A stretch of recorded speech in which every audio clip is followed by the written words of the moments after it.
Oknum advokat dan 2 anggota polisi di Kota Kupang dilaporkan ke Polda NTT. Diduga lakukan pengancaman, salah satu oknum advokat berinisial JD di DPC Peradi Kota Kupang bersama 2 rekannya yang merupakan anggota polisi dilaporkan ke Mapolda NTT. Hal itu nampak dalam pantauan awak media, ketika korban MT 46 tahun yang sehari-hari berprofesi sebagai buruh harian lepas ini, didampingi oleh tim kuasa hukumnya yang dipimpin oleh advokat Yusak Langga SH, melaporkan kejadian tersebut ke SPKT dan Propam Polda NTT, pada Minggu, tanggal 29 September tahun 2024. Laporan terhadap oknum advokat JD tercatat di SPKT Polda NTT dengan nomor laporan polisi nomor STTLP-B-271-9 Romawi-2024 SPKT Polda Nusa Tenggara Timur. Sementara laporan terhadap 2 oknum anggota polisi di Propam Polda NTT yang salah satunya telah diketahui berinisial ET itu, tercatat dengan nomor laporan nomor SPSP2-33-9 Romawi-2024 Yanduan. Berdasarkan informasi yang berhasil dihimpun oleh tim media, diketahui bahwa kronologis kejadian naas yang menimpa korban ini bermula ketika korban MT menempati rumah milik sepupunya di RT 003, RW 001, Kuanino, Kecamatan Kota Raja, Kota Kupang yang baru saja meninggal dunia sekitar kurang lebih 2 bulan yang lalu. Karena kerabatnya yang meninggal itu tidak memiliki istri maupun anak, maka pihak keluarga meminta korban MT untuk menjaga dan merawat rumah peninggalan almarhum tersebut. Kemudian pada hari Sabtu tanggal 28 September tahun 2024, ketika korban MT sedang keluar rumah untuk bekerja mencari sesuap nasi, korban MT tiba-tiba ditelepon oleh oknum advokat JD yang kemudian memintanya supaya segera pulang untuk mengosongkan rumah tersebut dan mengancam akan membawa mobil patroli polisi untuk menjemput korban. Sesampainya di rumah korban mendapati pintu rumah tersebut telah dibuka secara paksa dengan cara kuncinya sudah dirusak. Lalu barang-barang milik korban dikeluarkan dan dimuat ke mobil patroli polisi bersama 2 anggota polisi bersenjata lengkap laras panjang. Anehnya pada saat kejadian berlangsung, korban tidak ditunjukkan satu bukti surat apapun yang menjadi dasar para oknum ini mengusir paksa dirinya dari rumah tersebut. Mirisnya lagi korban dipaksa untuk naik ke mobil patroli polisi lalu diturunkan secara paksa di Kelurahan Namosain kemudian ditinggalkan begitu saja. Sementara itu Yusak Langga SH, selaku ketua tim penasehat hukum korban yang didampingi beberapa anggota advokat dari kantor DPDP 3HI Provinsi NTT, yang terdiri dari Yafet Alphonse Mo SH, dan Ronald Kana SH, ketika dikonfirmasi awak media mengatakan bahwa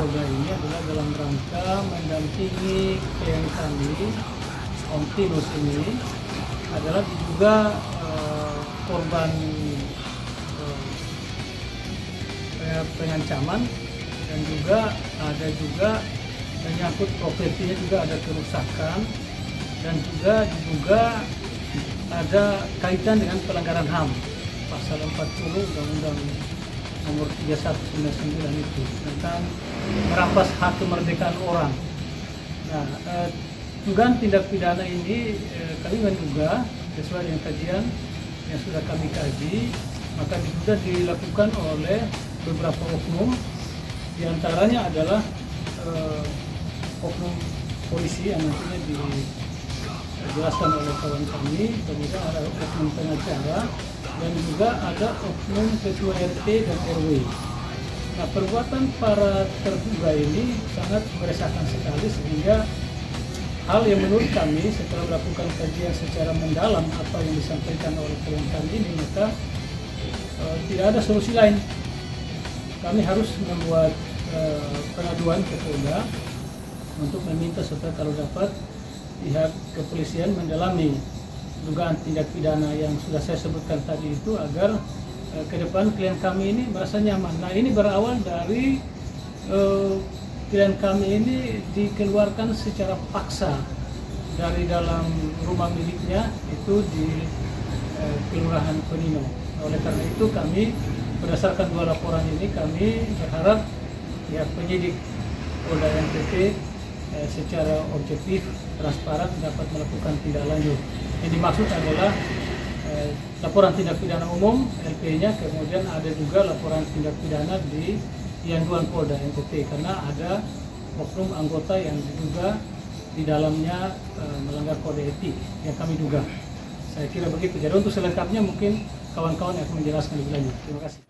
Jadi hari ini kedatangan kami di Polda NTT ada mendampingi klien kami, ya, Pak Martinus Tasi.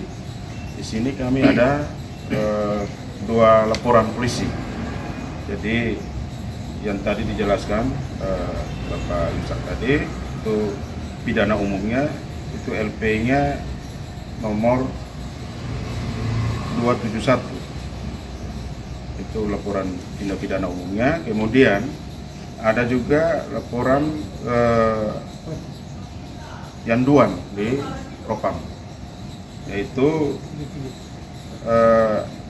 SP 2 nomor 33.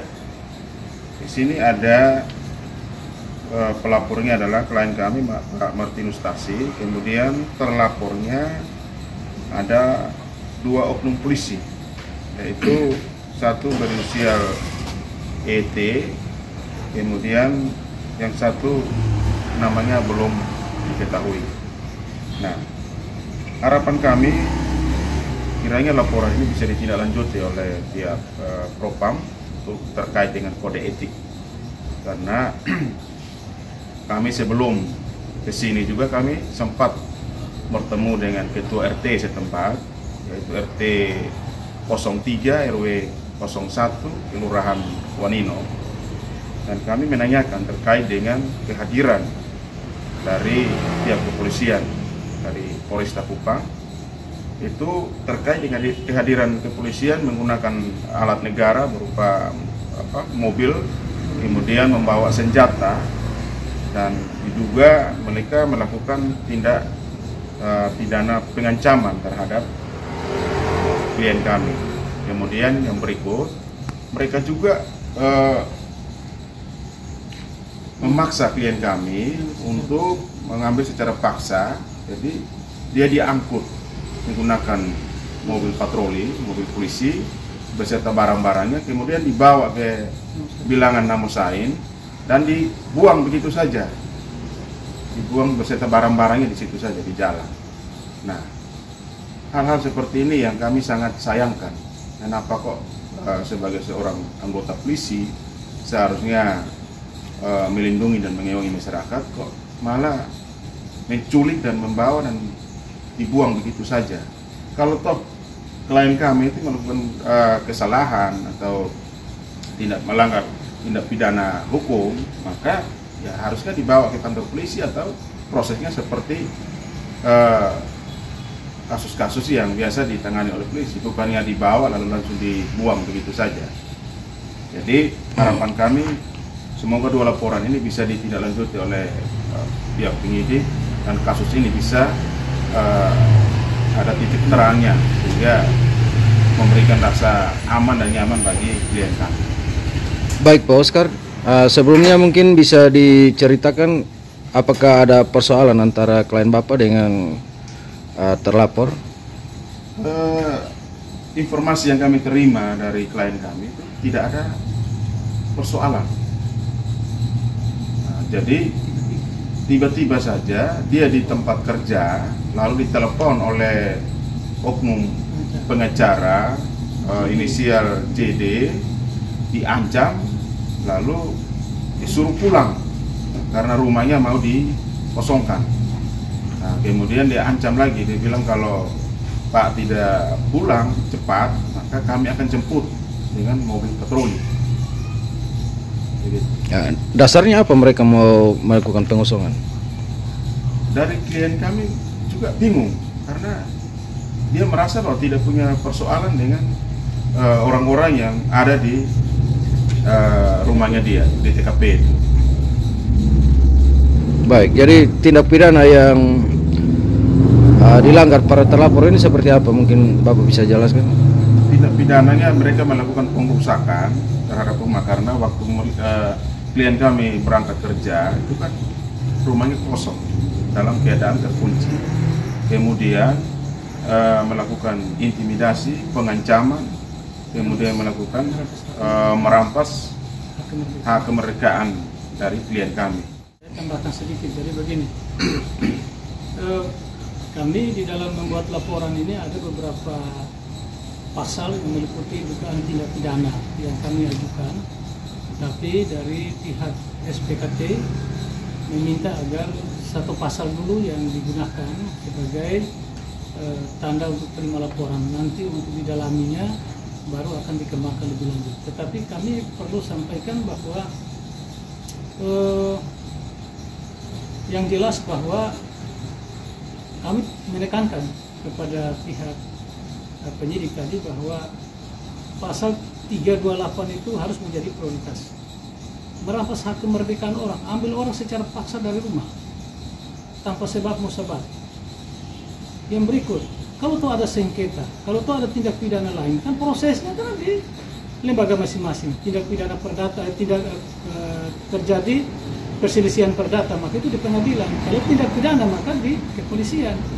Tetapi kok sewenang-wenang, nah tadi saya tanya Ketua RT, apakah dalam pengosongan itu ada utusan dari pengadilan ada? Dia bilang tidak ada. Lalu saya tanya RT-nya, lalu Pak RT dapat surat apa? Dia bilang tidak. Nah, jadi ini yang disebut perbuatan sewenang-wenang dilakukan oleh para oknum ini. Oleh karena itu kami berharap agar mereka ini kalau dapat diberi hukuman seberat-beratnya, ya, supaya masyarakat juga tahu. Jadi jangan sampai akibat dari ulah mental oknum-oknum semacam ini, kasihan kita masyarakat. Itu yang kami harapkan. Nah ini beliau ini terus terang tamat SD saja tidak. Nah harusnya dijelaskan baik-baik permasalahannya apa. Itu pun tidak. Dia datang paksa kamu keluar. Nah, dan menurut yang bersangkutan ditodong dengan senjata. Nah itu yang tidak fair, tidak benar di situ. Itu tidak manusiawi itu. Nah, lalu kemudian diambil secara paksa dari rumahnya. Nah banyak orang nonton. Nah itu yang tidak bagus. Oleh karena penyidik agar pihak Polda agar kasus ini betul-betul terang benderang agar masyarakat bisa ikuti. Baik, itu mungkin dari sudut pandang pidana umum ya Pak. Ya. Sedangkan dari sudut pandang hukum terkait dengan pelanggaran kode etik terhadap Perkapolri ini seperti apa? Kalau Perkapolri ini adalah tentu saja kan ada prosedurnya. Setelah diaduan nanti didalami. Setelah didalami nanti ada 10 item kode etik itu nanti kan penyidik dari propam itu kan yang menilai. Kalau terkait dengan kode etik kami tidak bisa masuk secara mendalam ke situ. Hanya saja bahwa tentang menciptakan kenyamanan kepada masyarakat itu tidak tercapai. Dan hal ini tentu kami juga mengharapkan agar lebih diutamakan kasus Yanduan ini kalau bisa kami mohon supaya transparan di dalam memberikan penilaian dalam melakukan penyidikan ya terhadap laporan yang ada di propam tersebut. Saya kira demikian. Siap.